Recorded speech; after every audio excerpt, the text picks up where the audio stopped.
Hello and welcome to PropTech Buzz. I am your host Olivia Rizvi, and today we are in conversation with Sebastian Gomez. He is a visionary entrepreneur, real estate innovator, and e-commerce specialist at the helm of Equity 305, a Miami-based company disrupting the real estate supply chain.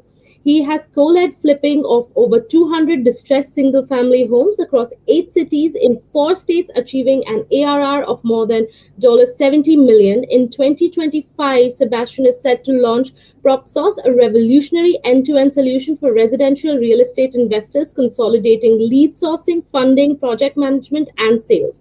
With a mission to empower investors and enhance communities, Sebastian is redefining the residential real estate ecosystem with technology driven solutions. So, hi, Sebastian, how are you doing? Hello. Thank you. Pretty good. Okay. So, tell us a little bit about yourself and tell us how you started this journey and how did you experience e-commerce and real estate lead founding to Equity 305. Sure. I've been an entrepreneur since my 20s, basically. I started multiple ventures in different industries: car rentals, retail, import, export, travel, e-commerce, and now real estate. I'm originally from Argentina. I moved to the States 10 years ago. I always try to have a big impact in technology in all my ventures. I had some exits and some failures along the way.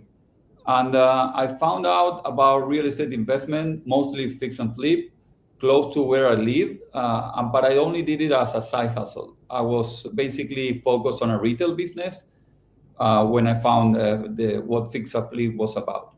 I started with just a couple of projects per year with my own funds, and then grew organically with friends and families. And then I started to grow from there. I guess applying process and technology to all the process end to end. And then I added data analysis to make smarter decisions and grew from there. Sure. So, tell since when have you launched Flip 305? So Equity 305 was born in 2015. If I'm Sorry, counting, let me ask that again because I saw the error that I made there. I'll cut the piece out and I'll put it again. So, can you tell us when was Equity 305 launched? in 2015, I started with the first flips, and the first few years we grew organically using basically my funds. It was just learning and seeing what was this about. So it started as a company per se with a structure and teams in 2018, Oh, basically. okay. Yeah. Okay. And up to now, you have actually flipped 200 distressed properties with an ARR of $70 million. So, what would you say has been your secret to scaling so effectively and across so many multiple states? So I guess it's a combination of factors. It's not only one.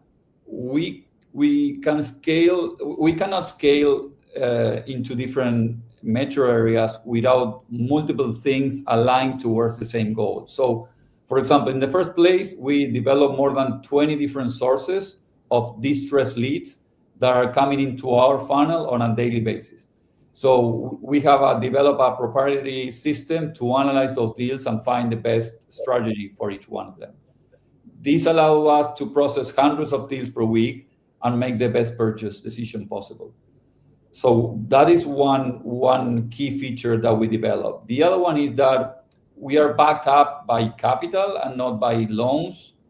That is maybe a strategy less leverage, but it's more resilient to difficult times like the ones that we've been seeing the last 2 years or 2.5 years since the interest rate of the mortgages raised. So that's another characteristic that we have, capital base and not loan base. We have boots on the ground on each one of the cities that we operate.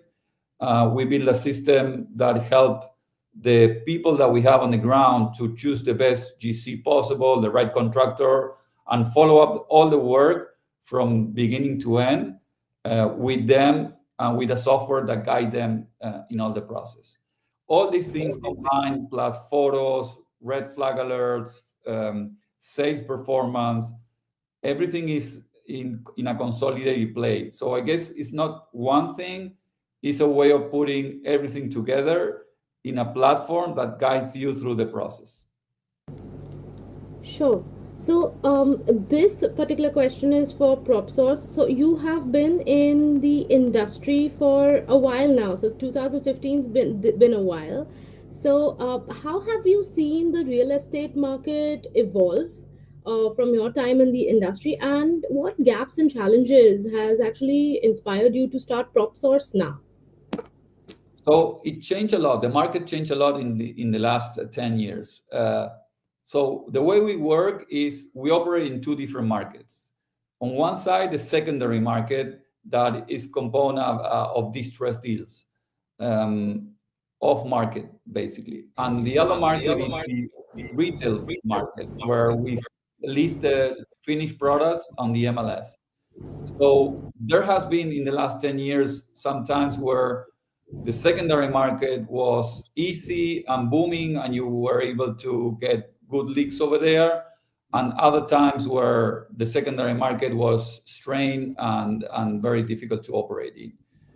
Of course, for example, now in today's market, you have a little bit more leverage on the secondary market, so you have more time to analyze deals, maybe get a price cut on the purchase side.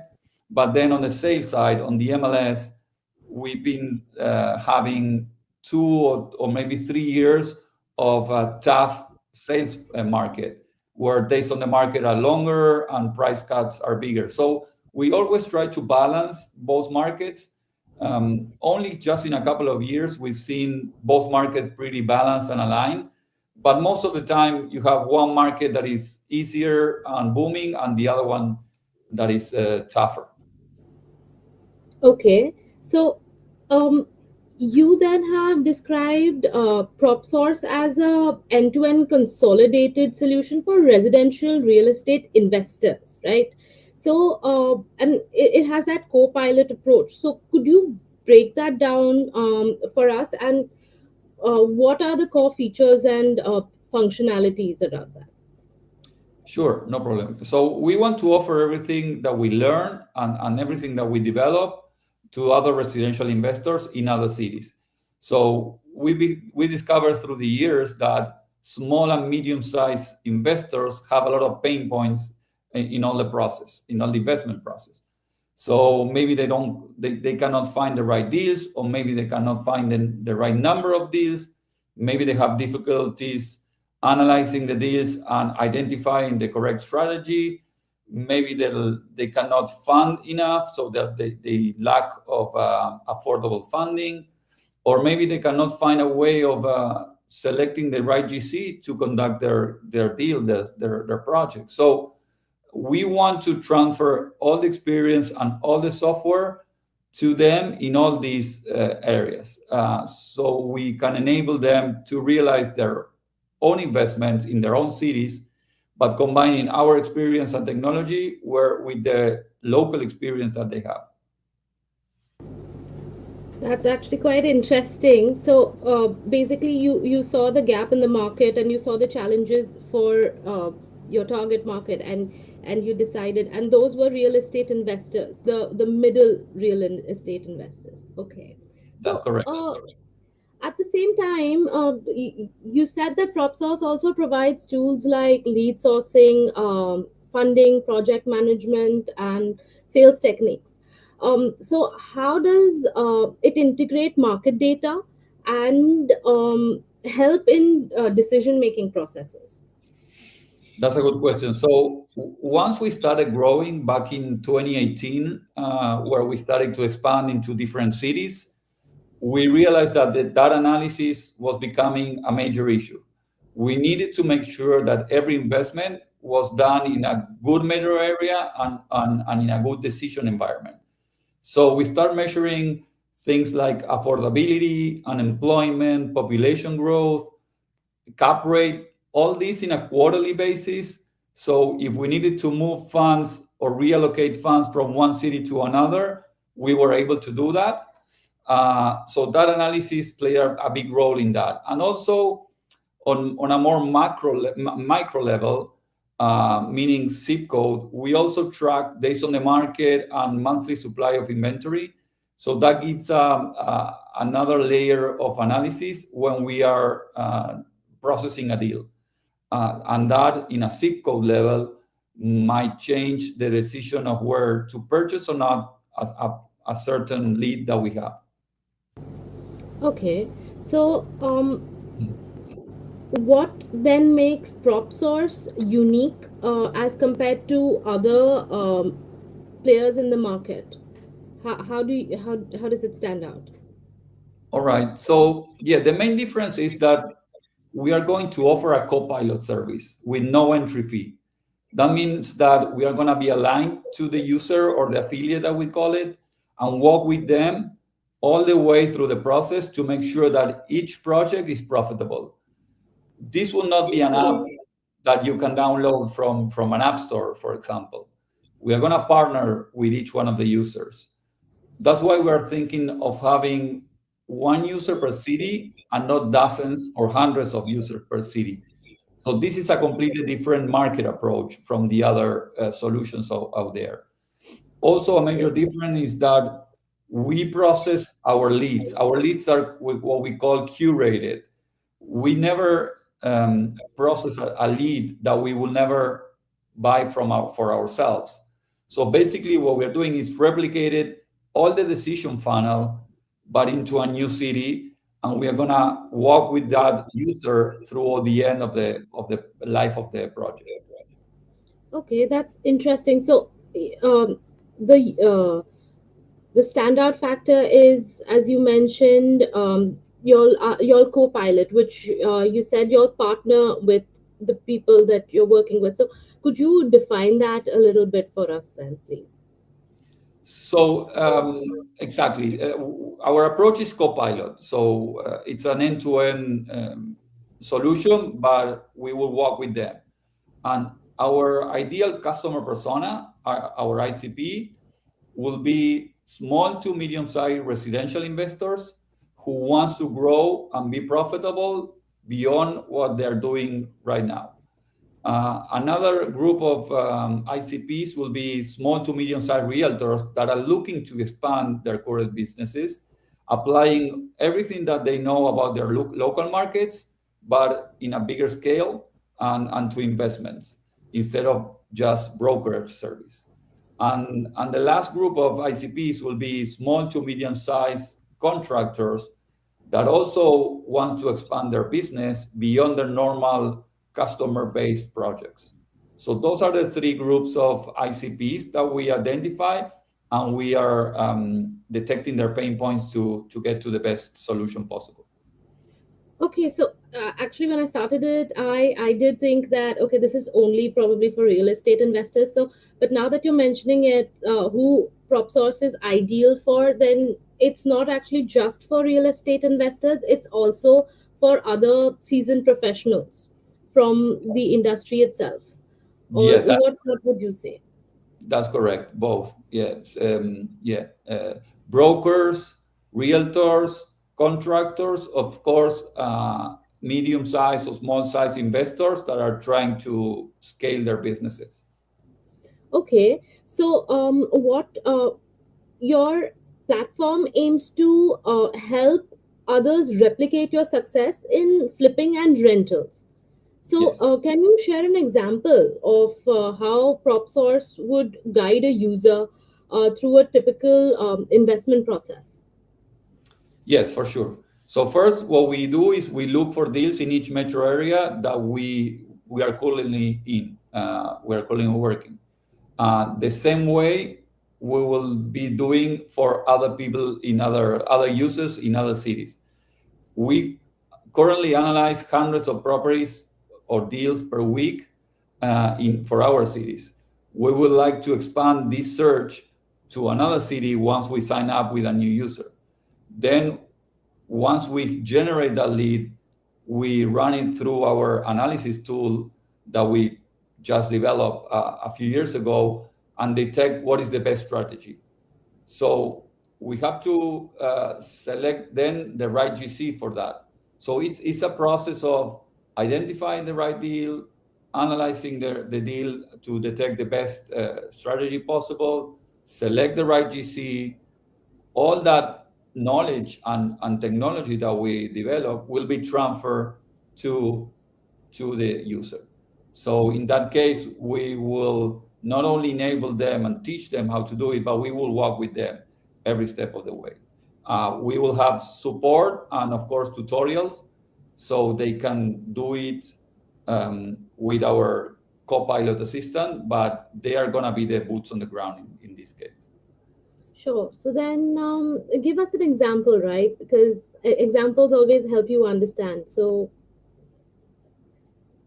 for example, the user will have a screen where all the deals that we get and we analyze will be showcased there. So each one of the user can see how we analyze the deal, where the deal came from, and make a decision pretty easy, pretty fast.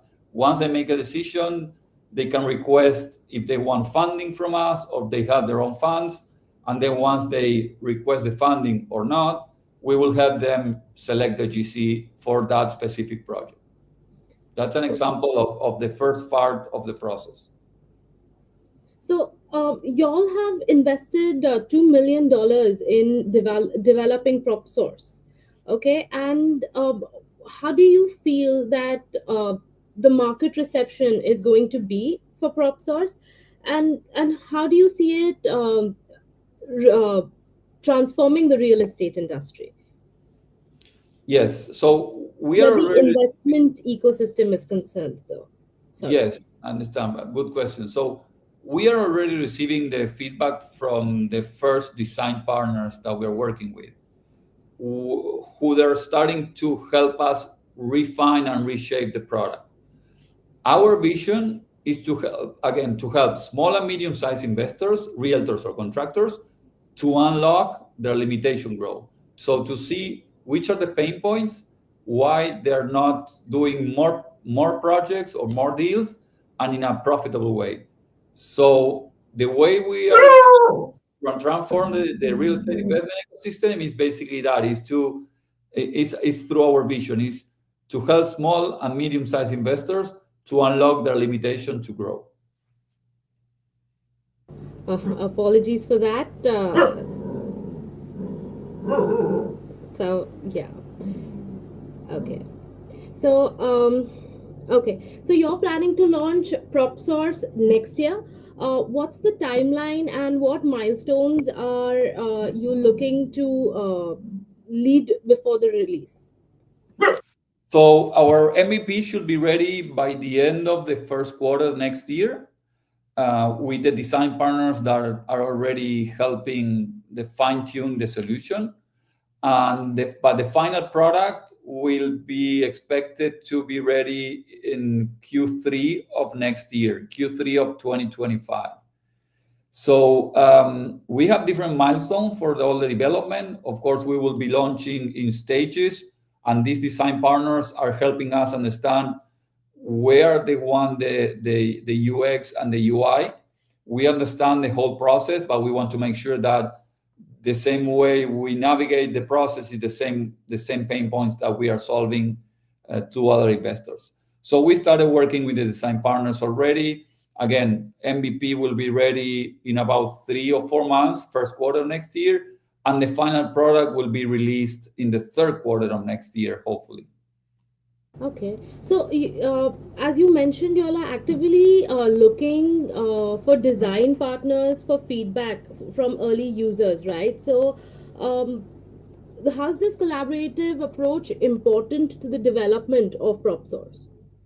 So yeah, again, as I said, we already started working with some design partners. What we are trying to understand is the major pain points in all the process. So if it's funding, if they cannot get a hold of enough deals or good deals, of if they're having trouble selecting the GC, if they're having trouble storing photos, or red flags or permit trackers, or if they are having problems to make pricing decisions when they list the property on the MLS.